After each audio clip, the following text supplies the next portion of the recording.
Chemical equations. We will start with chemical equations. Chemical equations are concise representations of chemical reactions. So let's see what we have here. Here you have a flame coming from a gas stove. Okay, you see the blue color there? What that is we have methane, CH4, which is in gaseous form. And don't worry, we'll talk about what all these abbreviations mean as we go on. Plus 2 oxygen molecules, also in gaseous form. Yield, that's what this arrow is telling us. The byproducts will be CO2 and then 2 water molecules, also in gaseous form. The formulas of the reactants, those are on the left side of the equation, are connected with an arrow with the formulas of the products, which will be on the right side. So reactants are what we start with, products are what we wind up with. If you want to write a word equation, write the names of the reactants to the left of the arrow separated by plus signs. So kind of like this down here. And you put the products to the right, also separated by plus signs. Let's go over some common symbols used in these equations. We'll start with the arrow sign right over here. That means yields. It separates the reactants, which are on the left side, from the products, which are on the right side. If I have an arrow, 2 arrows, one going each way, that means the reaction can proceed in either direction. It's reversible. S, that's a reactant or product in solid state. You place it after the formula. L would be liquid. G would be gas. And aqueous, we'll talk about that later, but that's when you have a solution and the solvent, that's a thing that something dissolves in, is water. So that's a very special case of a liquid state there. Let's see, over here we can either use the delta sign or spell out the word heat. We've added heat to make the reaction go. Or if we have something like this, that shows a catalyst is being used to make the reaction go, and we'll of course talk about catalysts later. In this case, platinum is the catalyst. And you use those in catalytic converters on your car. It helps clean the air and reduce pollution. And they have platinum in there. That's probably why they're so expensive. We're going to build this up from simple to complex. We're going to start with skeleton equations. That is a chemical equation that does not indicate the relative amounts of the reactants and products. So the way to do that is you write the formulas of the reactants to the left of the yield sign and the formulas of the products to the right. So let's talk about rusting here. We have metallic iron reacts with the oxygen in the air to produce iron 3 oxide rust. And that 3 means we have iron with a valence of +3. So we have iron, which is a metal, plus oxygen, which is a gas, yields iron 3 oxide. So those are the words. And here we put the formula down.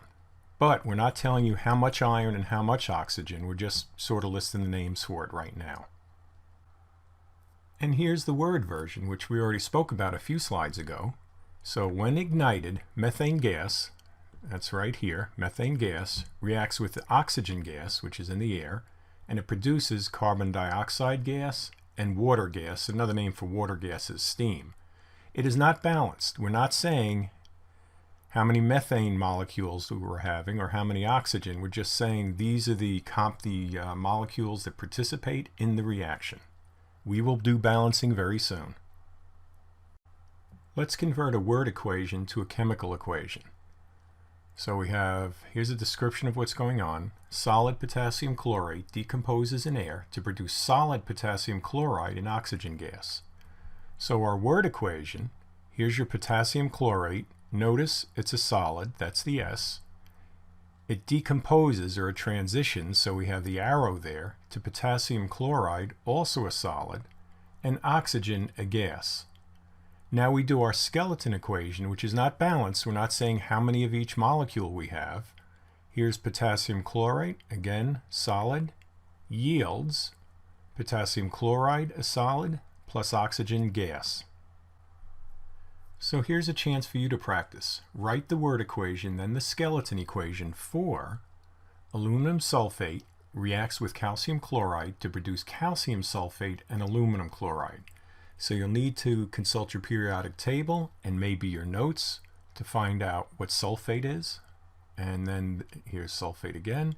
And to find the valences on all these little elements and molecules. So you go ahead and do that now, please. Pause if you'd like, and we'll pull out the answer here shortly. Okay, so let's pull it out, the answer. First thing we do is we write the word equation, and that's just this top part. There's aluminum sulfate. We put a plus here because it's combining with calcium chloride. It reacts with it to produce, this means produce or yields, calcium sulfate and aluminum chloride. Now what we do, you look up the sulfate and find out that it's SO4, okay, and that it has a valence of -2. Aluminum is +3. So aluminum sulfate, see how we crisscross the valences and you get 2 aluminums and 3 sulfates. Calcium chloride, we know calcium is +2. Chlorine is -1, so that seems to fit. And then you do the same thing over here, and you add in aluminum, +3, chlorine -1, there's 3 of them, so that works.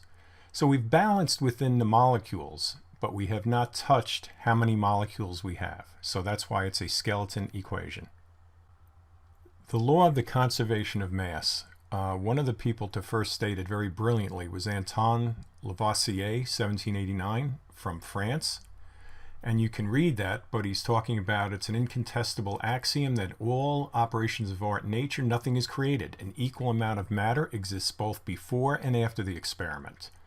And upon that, the whole art of performing chemical experiments depends. So that's going to lead us into balancing equations. So we have the right amount of stuff. And of course, later on, this was found not to be exactly true. You're really dealing with the conservation of mass energy. Because in a nuclear reaction, you convert mass to energy, and the sum of those has to be the same. And Lavoisier was a brilliant chemist in France. However, he was a nobleman at the wrong time in France, and sadly lost his life during the French Revolution.